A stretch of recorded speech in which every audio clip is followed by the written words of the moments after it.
शांति। आज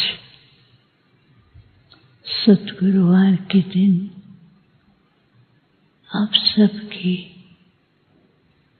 बहुत ही प्यार भरी यादें लेके जैसे मैं वतन में पहुंची, वतन में एक बहुत सुंदर बगीचा था। चारों ही तरफ बहुत सुंदर सुंदर फूल महकते हुए दिखाई दे रहे थे और कि धीमी धीमी खुशबू और धीमा धीमा म्यूजिक की मधुर आवाज कानों में पहुंच रही थी। और वो दृश्य ऐसा था, उसको देख करके ऐसा अनुभव हो रहा था कि देवलोक का बगीचा है। तो कुछ सेकंड के बाद बाबा सामने से दिखाई दिए और बाबा सब प्रकार के फूलों को देख रहे थे। तो जैसे बाबा देख रहे थे तो बाबा के सामने कुछ ऐसे फूल थे जो बाबा ने जैसे देखा वो फूल धीरे धीरे आगे बढ़ते हुए बाबा के गले में माला के रूप में पिरोए गए। और दूसरी तरफ देखा वो फूल थे, वो फूल जैसे बाबा उनको दृष्टि दे रहे थे वो फूल ऐसे ही चारों तरफ बहुत अच्छी तरह से झूमने लगे, जैसे नहीं कि हवा का आती है और वो फूल पत्तियां जोर जोर से झूमती हैं, हिलती हैं। तो ऐसे वो फूल इतने सुंदर रीति से झूम रहे थे जैसे कि गोप और गोपियों की रास हो। और तीसरी तरफ देखा कि कुछ इतने सुंदर फूल थे, बहुत सुंदर थे, लेकिन जैसे बाबा ने देखा तो वो बाबा के सामने नीचे ही झुक गए। तो मैं देख रही थी तो मैंने कहा, बाबा ये फूल झुक क्यों गए हैं? बाबा ने कहा, मुस्कुराने लगे। फिर बाबा शांत हो गए।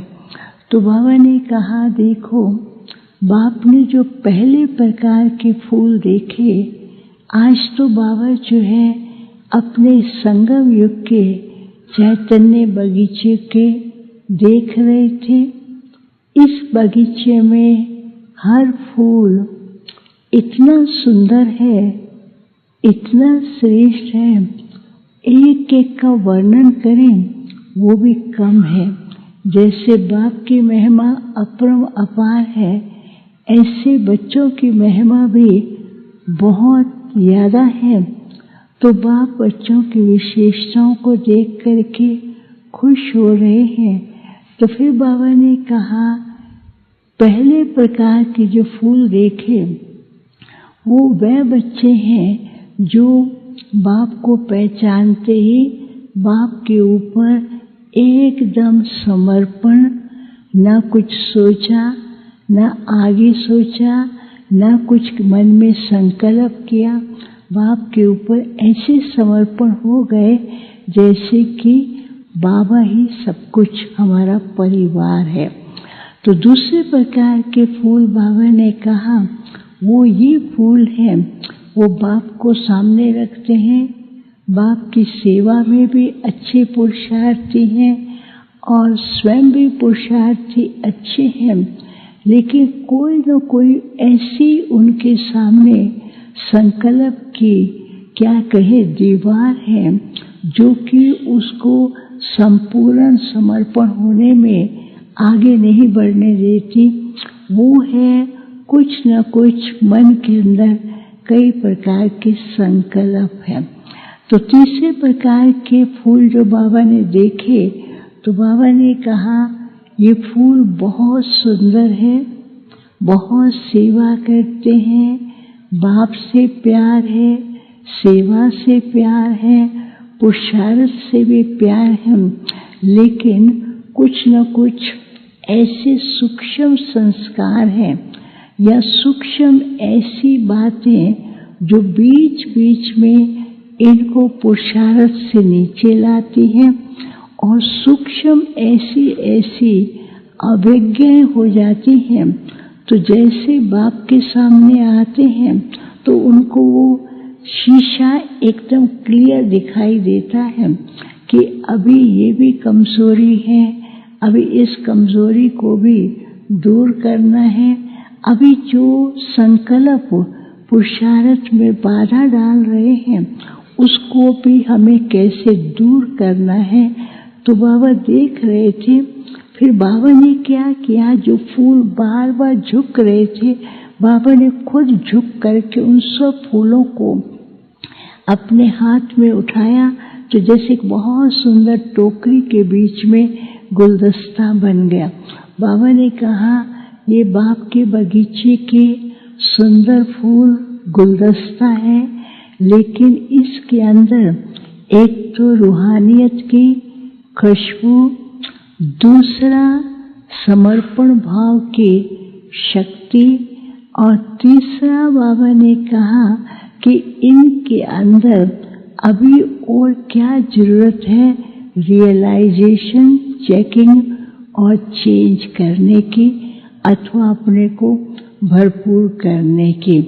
फिर बाबा देख ही रहे थे तो बाबा के हाथ में एक बहुत सुंदर फूलों की माला थी, लेकिन वो फूलों की नहीं, हर फूल मोती की तरह दिखाई दे रहा था।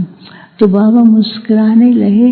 बाबा ने कहा, बच्चों की माला तो बहुत जल्दी तैयार हो गई है। फिर बाबा देख रहे थे तो देखते देखते क्या देखा, उनमें से कुछ मोती ऐसे थे वो बिल्कुल रियल, और उनकी जो चमक थी वो इतनी चमक सुंदर थी। तो बाबा उसको देख रहे थे।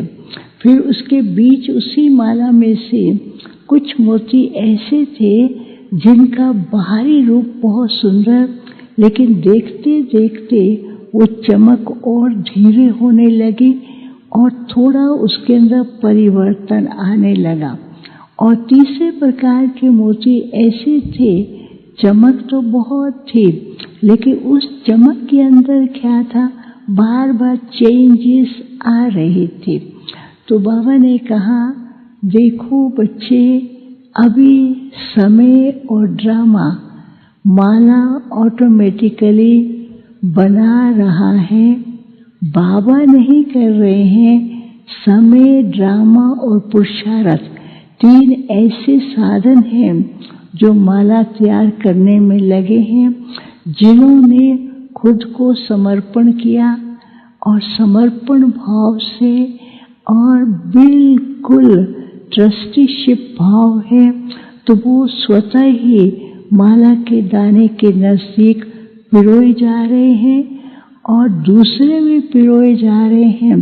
लेकिन जो बाहरी रूप से सेवा करते हैं, आंतरिक स्थिति जो ऊपर नीचे होती है, तो वो माला के दाने के रूप परिवर्तित होते हैं। तो बाबा ने कहा, कथनी और जो अंदर का पुरुषार्थ है वो एक जैसा हो। जो अंदर सूक्ष्म संकल्प है उसको पुरुषार्थ में वैसा लाना है। फिर बाबा ने कहा, तीसरे प्रकार के फूल जो हैं, माला के दाने, वो कभी कभी अभी बाप के सामने, अभी बाहर के प्रभाव में आते हैं। तो बाबा ने कहा, ऐसे बच्चों को अभी इतना ध्यान देना है कि समय ऐसा उनको आएगा जो उनको रियलाइज भी कराएगा। तो इसलिए समय के साथ साथ बच्चों को अपने अंदर जो सूक्ष्म बातें बार बार अवस्था को ऊपर नीचे करती हैं, उन सूक्ष्म बातों को रियलाइज करके, उनको समर्पण करके और हर चीज से न्यारे भी रहे, तो फिर ऐसे सुंदर मोतियों की तरह चमकते हुए रियल डायमंड बनेंगे। बाप तो बच्चों को रियल डायमंड ही देखना चाहते हैं। मेरे सब बच्चे डायमंड हैं, लेकिन उसमें रियलिटी, क्लैरिटी और साथ साथ स्वच्छता रहे तो रियल डायमंड बनेंगे और बाप के समीप का अनुभव करेंगे और उनके द्वारा ही बाप के स्वरूप दूसरों को दिखाई देंगे और बाप की प्रत्यक्षता भी कर सकेंगे। फिर तो बाबा को भोग स्वीकार कराया। फिर बाबा को बताया, बाबा आज तो बहुत से बच्चों ने याद प्यार दिया है, हर एक ने अपनी अपनी भावनाएं भेजी हैं और कईयों का भोग भी है। तो बाबा ने ऐसे दोनों बाहें की, जिनके निमित्त भोग थे उन सबको इमर्ज किया और इमर्ज करते बाबा उनको दृष्टि भी दे रहे थे, दृष्टि के साथ वरदान। और फिर बाबा ने उनको अपने हाथ से भोग भी स्वीकार कराया। कहा, हर एक आत्मा का अपना भाग्य, अपना लक्ष्य है। जो ऐसी आत्माओं के निमित्त जो बच्चे भोग स्वीकार कराते हैं, उन आत्माओं को भी तृप्ति मिलती है और उन्हें भी वरदान की प्राप्ति होती है। फिर बाबा ने सबको याद दिया